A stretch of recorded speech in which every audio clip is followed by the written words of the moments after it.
हिंदी में यूपीएससी की तैयारी से संबंधित प्रोग्राम्स को देखने के लिए सब्सक्राइब करें स्टडी IQ IAS हिंदी।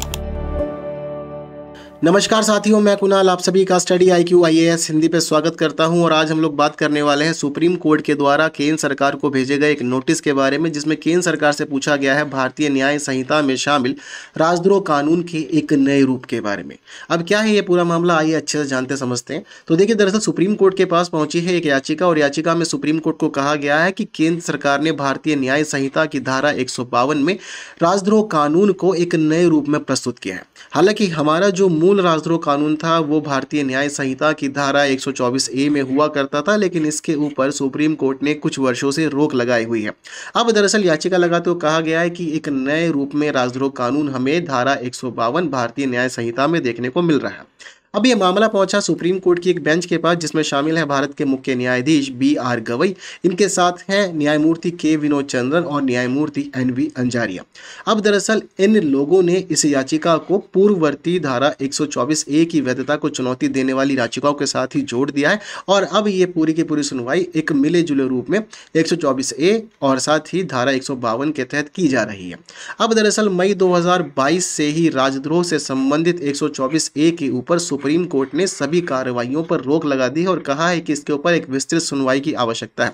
अब इसी वजह से सरकार इस प्रावधान का इस्तेमाल नहीं कर सकती है, और जब तक पूरी तरह सुनवाई नहीं हो जाती तब तक ये क्लियर नहीं हो पाएगा कि व्यवस्था में राजद्रोह से जुड़ा हुआ कोई कानून रहेगा या नहीं रहेगा। लेकिन अब फिलहाल मामला ये चल रहा है कि राजद्रोह 2.0 आ गया है, जो फिलहाल भारतीय न्याय संहिता की धारा 152 में शामिल है। अब ये भी जरूरी है समझना कि ये धारा 152 कहती क्या है। तो देखिए, दरअसल याचिका करता है फिलहाल रिटायर्ड सेना अधिकारी SG बॉम्बटकेरे। तो देखिए, दरअसल फिलहाल याचिका करता है सेवानिवृत्त सेना अधिकारी SG बॉम्बटकेरे। अब दरअसल इन्होंने याचिका लगाते हुए ये कहा है कि केंद्र सरकार ने भारतीय न्याय संहिता की धारा 152 को पुनः पैकेज्ड राजद्रोह कानून के रूप में प्रस्तुत किया है, और ये कह रहे हैं कि ये राजद्रोह कानून 2.0 है। अब दरअसल धारा 124A के तहत दंडनीय राजद्रोह कानून को अपराध का स्थान दिया गया था।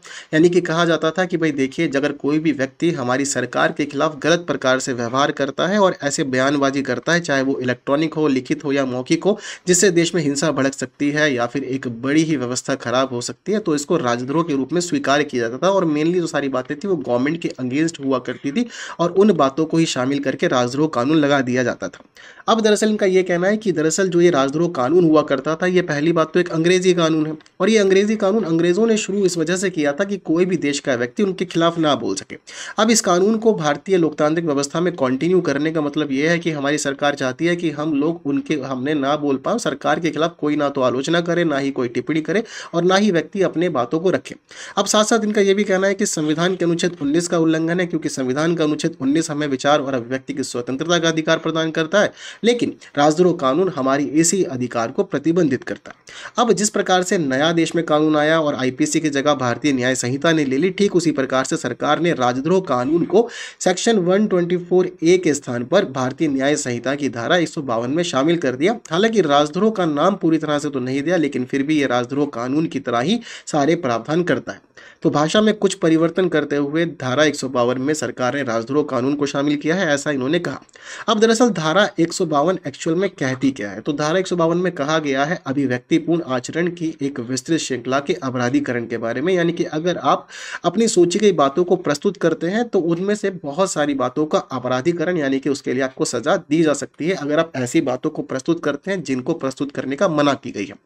अब दरअसल इसमें क्या क्या शामिल है, तो ये प्रावधान करता है जानबूझकर ऐसे शब्दों का प्रयोग करने के बारे में या फिर ऐसे कार्यों के बारे में जो आप मौखिक रूप से, लिखित रूप से, इलेक्ट्रॉनिक रूप से, प्रतीकात्मक रूप से या फिर वित्तीय रूप से करते हैं, जिसकी वजह से देश में अलगाव की भावना आगे बढ़ती है, विद्रोह की भावना लोगों में बढ़ती है, या विध्वंसकारी गतिविधियों को आप उकसाने का कार्य कर रहे हैं या भड़काने का कार्य कर रहे हैं। तो ऐसी कोई भी बात अगर सामने आएगी तो उस मामले में धारा 152 के तहत व्यक्तियों पर कार्रवाई की जाएगी जो इस प्रकार की गतिविधियों में शामिल पाए गए। अब दरअसल इसी धारा में यह भी शामिल है कि इन सभी गतिविधियों की वजह से देश में बड़ा खतरा उत्पन्न होता है, और ये सारी की सारी गतिविधियां देश की संप्रभुता, एकता और अखंडता को नुकसान पहुंचाती है। अब दरअसल इसी पिटीशन में ये कहा गया है कि देखिए, पहली बात तो इस सेक्शन में शामिल की गई जो शब्द है ये शब्द अपने आप में बहुत व्यापक हैं, अस्पष्ट हैं और संवैधानिक रूप से ये अवैध शब्द हैं। अगर इन सभी शब्दों को हम समझें तो हमें पता लगता है कि अस्पष्टीकरण है, यानी कि किस प्रकार से संप्रभुता को नुकसान पहुंचाने की बात है, एकता को नुकसान पहुंचाने की बात है या अखंडता को नुकसान पहुंचाने की बात है, या फिर ऐसे कौन से कार्य जिसको आप जानबूझकर कर रहे हैं या फिर आप जानबूझकर ऐसे शब्दों का प्रयोग कर रहे हैं जिसकी वजह से अलगाव हो सकता है, विद्रोह भड़क सकता है या विध्वंसकारी गतिविधियां हो सकती हैं। तो ऐसे सभी बातों को परिभाषित नहीं किया गया है, तो उनका यह कहना है कि व्यापक है, यानी कि इसके अंदर बहुत सारी ऐसी गतिविधियां शामिल हो सकती हैं जो व्यक्ति लीगली कर रहा हो फिर भी लेकिन उनको इलीगल के रूप में ही स्वीकार किया जाए। इसके साथ ही अस्पष्ट है, यानी कि लोगों को नहीं समझ में आ रहा कि वो क्या कर सकते हैं और क्या नहीं कर सकते हैं। और उसके अलावा संवैधानिक मान्यता इस प्रावधान को स्वीकार नहीं करती, ये संविधान के प्रावधानों के अनुरूप नहीं है। अब इन सभी बातों को कहते हुए ये कहा गया कि जिस प्रकार का ये सेक्शन 152 है, ये पुलिस के विवेकाधिकार को बढ़ावा देता है, यानी कि शब्द तो अपरिभाषित है, अस्पष्ट है। इसका मतलब यह है कि हमारा पुलिस प्रशासन जिस भी रूप में लोगों के विचारों को स्वीकार करना चाहे वो लोगों की बातों को उसी रूप में स्वीकार करके उनके ऊपर मुकदमा दर्ज कर सकता है। इस प्रकार तो ये पूरा का पूरा प्रावधान मनमाना हो गया और ये भेदभावपूर्ण है लोगों के लिए, क्योंकि यहाँ उनके संवैधानिक अधिकार भी उनको नहीं मिल रहे हैं और साथ साथ उनकी चीजों को पूरी तरह से नकारात्मक रूप से स्वीकार भी किया जा सकता है।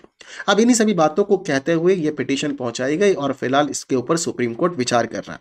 हालांकि आप लोग को क्या लगता है, क्या ये प्रावधान सही है या गलत है, इसको व्यवस्था में होना चाहिए या नहीं, मुझे कमेंट में जरूर बताना। अब इसको कंपेयर करते हैं कि ये प्रावधान 124A से किस प्रकार मिलता है।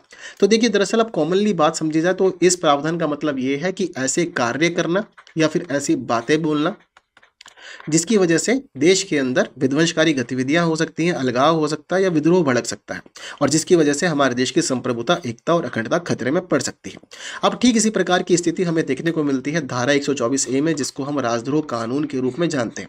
दरअसल राजद्रोह कानून पहली बात तो अंग्रेजों के द्वारा बनाया गया था ताकि कोई भी उनके सामने ना बोल सके और उनके सामने उनके द्वारा किए गए कार्यों की आलोचना ना करे। किसी भी रूप में आलोचना नहीं होनी चाहिए, ना तो लिखित रूप में, ना ही मौखिक रूप में, ना ही प्रतीकात्मक रूप में।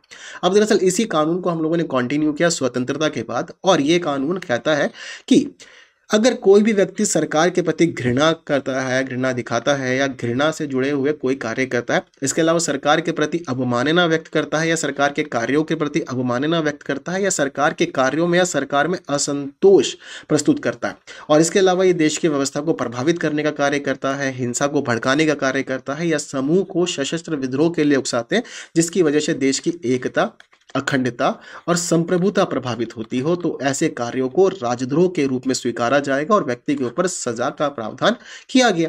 अब दरअसल इस पूरे मामले को स्वतंत्रता के बाद ऐसे ही आगे चलाया गया और इस प्रावधान को कई बार सुप्रीम कोर्ट के तहत चुनौती दी गई कि यह प्रावधान गलत है और इसको आज की व्यवस्था में नहीं होना चाहिए। ये हम लोगों के संवैधानिक अधिकारों के ऊपर प्रतिबंध लगाता है और सरकार की आलोचना तर्कसंगत रूप से की जानी तो ठीक है। ये पहले ही कहा जाता है कि तर्कसंगत सरकार की आलोचना कर सकते हैं, लेकिन आप ऐसी तरह से आलोचना नहीं कर सकते जिसकी वजह से एकता, अखंडता या संप्रभुता प्रभावित हो जाए। अब दरअसल इस मामले को हम देखते हैं कि 1962 में भी इसके ऊपर एक केस सुप्रीम कोर्ट में पहुंचा था जो केदारनाथ सिंह बनाम बिहार राज्य मामला हुआ करता था। अब इसमें हम लोग ये देखते हैं कि इस दौरान न्यायालय ने राजद्रोह के अपराध की वैधता को बरकरार रखा, यानी कि न्यायालय ने माना कि बिल्कुल राजद्रोह एक अपराध होना चाहिए और हमारे देश में ऐसी गतिविधियां हो सकती हैं जिनको हम राजद्रोह के रूप में स्वीकार करें। लेकिन दरअसल इस मामले में हमारी कोर्ट ने यह माना कि राजद्रोह तभी स्वीकार किया जाएगा जब हिंसा हो। अगर हिंसा नहीं है, केवल कोई व्यक्ति केवल आचरण कर रहा है या उसने कोई मौखिक स्टेटमेंट दिया है या प्रतीकात्मक कार्य किया है तो उसको राजद्रोह के रूप में स्वीकार नहीं किया जाएगा। ये प्रावधान किया गया था हमारे इस केस के अंदर। लेकिन वहीं हम लोग ये देखते हैं कि इसके बाद कई सारी पिटीशंस चलती रही आगे और पिटीशंस आने के बाद एक मामला हमारे पूर्व मुख्य न्यायाधीश NV रमन के सामने आया था। तो जिस समय मामला ये NV रमन साहब के सामने आया था तो उस समय उन्होंने कहा था कि इस मामले पर एक विस्तृत सुनवाई होनी चाहिए और कम से कम 3 न्यायाधीशों की बेंच इस मामले में डिसीजन ले कि क्या किया जा सकता है, क्या नहीं किया जा सकता और ये वैध है या फिर वैध ये नहीं है। वहीं हम लोग ये देखते हैं कि इस मामले में जब ये बात आई थी कि इसके प्रावधानों पर पूरी तरह से विस्तृत रूप से विचार होना चाहिए, तो दरअसल इस दौरान हमारे सुप्रीम कोर्ट ने कहा था कि हम अभी फिलहाल इस सेडिशन लॉ से जुड़ी हुई सभी कार्यवाहियों पर रोक लगा रहे हैं, यानी कि अभी फिलहाल इससे जुड़ा हुआ कोई भी मामला ना तो आगे बढ़ेगा ना ही कोई नया मुकदमा दर्ज किया जाएगा जब तक कि पूरी तरह से क्लैरिटी ना आ जाए कि क्या होना चाहिए और क्या नहीं होना चाहिए। अब दरअसल पहले NV रमन साहब के जिसमें मुख्य न्यायाधीश थे तो उस समय उन्होंने 3 न्यायाधीशों की बेंच के लिए सिफारिश की थी, लेकिन जिस समय हमारे देश के मुख्य न्यायाधीश बने जस्टिस DY चंद्रचूड़ साहब, तो DY चंद्रचूड़ साहब ने कहा कि 3 न्यायाधीश तो नहीं, इस मामले को सुनवाया जाना चाहिए 5 न्यायाधीशों की बेंच के द्वारा। तो 5 न्यायाधीशों की बेंच को उन्होंने मामला ट्रांसफर कर दिया। लेकिन अभी तक इस मामले में कंप्लीट क्लैरिटी नहीं आई है कि राजद्रोह हमारी देश की व्यवस्था में रहना चाहिए या नहीं रहना चाहिए। केवल बातचीत अभी चल ही रही है, डिस्कशन हो रहा है इसके ऊपर, अभी विचारों को एकत्रित किया जा रहा है, चीज़ों को सोचा समझा जा रहा है, पर क्लैरिटी नहीं है पूरे मामले में। और जब हमारे सुप्रीम कोर्ट ने राजद्रोह को रोका तो अब फिलहाल सबका यह मानना है कि देखिए, भारतीय न्याय संहिता की धारा में जो धारा 152 है, ये धारा 152 दरअसल राजद्रोह का ही एक नया रूप है, यानी कि राजद्रोह 2.0 हम कह सकते हैं। और थोड़ा शब्दों का फेर बदल करके ही हमारी सरकार ने फिर दोबारा से सरकार के खिलाफ बोलना, सरकार के खिलाफ आचरण करना, एकता, अखंडता, संप्रभुता के नाम पर आपराधिकरण कर दिया है और दोबारा से लोगों के फंडामेंटल राइट्स, खासतौर पर आर्टिकल 19 को यहाँ पर प्रतिबंध लगा दिए हैं। तो ये है पूरी कहानी। हालांकि अभी फिलहाल नोटिस भेजा गया है गवर्नमेंट को, और नोटिस भेजने के बाद अब इंतजार है कि हमारी सरकार इस मामले में क्या कहती है, तो उसके बाद देखा जाएगा कि क्या फैसला करेगा हमारा सुप्रीम कोर्ट। लेकिन फिलहाल एक इजी सा क्वेश्चन आप लोगों की स्क्रीन पर है, जिसमें पूछा गया है भारत के राजद्रोह के बारे में निम्नलिखित कथनों पर करना है विचार। धारा 124A में राजद्रोह का उल्लेख किया गया है और भारत में राजद्रोह एक जमानती अपराध है। तो फिलहाल आपको बताना है कि इसके बारे में कौन सा स्टेटमेंट सही है। तो आप लोग इस क्वेश्चन का आंसर कॉमेंट बॉक्स में मुझे जरूर बता के जाइएगा। इसके अलावा एक इंपॉर्टेंट बात आप लोगों के लिए ये है कि दरअसल स्टडी IQ IAS के हिंदी यूट्यूब चैनल पे रोज होता है द हिंदू न्यूज़पेपर एनालिसिस, और ये द हिंदू न्यूज़पेपर का एनालिसिस आप लोगों के लिए हिंदी भाषा में काफ़ी अच्छे से करवाया जाता है। तो जितने भी लोग अपने लिए द हिंदू के अच्छा एनालिसिस ढूंढ रहे हैं, जहां आपको न्यूज़ के साथ साथ एडिटोरियल का एनालिसिस भी मिले, तो आप लोग जुड़ सकते हैं रोज सुबह 9 बजे हमारे साथ, और मंडे टू सैटरडे ये क्लास रेगुलरली कंप्लीट की जाती है। तो आज ही जुड़िए। इसके अलावा आप लोग मेरे साथ जुड़ सकते हैं मेरे अपने खुद के अलग अलग प्लेटफॉर्म्स पे, और देखिए इन सभी प्लेटफॉर्म में आप जुड़ सकते हैं टेलीग्राम पे, इंस्टाग्राम पे, फेसबुक पे और एक्स पे। आप इसके अलावा मेरे से जुड़ सकते हैं टेलीग्राम चैनल पे, जहां हम लोग अपनी फाइल्स भी शेयर करते हैं, यानी कि आप लोग को PDFs भी यहीं पे ही मिलती है। और उसके साथ ही आप इसको स्कैन करके भी ज्वाइन कर सकते हैं चैनल को, या फिर सर्च कर सकते हैं कुणाल कोटिया, तो भी आप चैनल पे पहुंच जाएंगे। तो फिलहाल वीडियो इन्फॉर्मेटिव लगी है तो बाकी लोगों तक शेयर जरूर करना है। जिन्होंने अब तक इसको लाइक नहीं किया, लाइक भी कर दीजिएगा। बाकी की बातें करेंगे आने वाली और क्लासेस में कुछ नए विषयों के साथ। तब तक के लिए दीजिए मुझे विदा। Thank you so much. जय हिंद। स्टडी IQ IAS, आपका सिलेक्शन हमारा मिशन।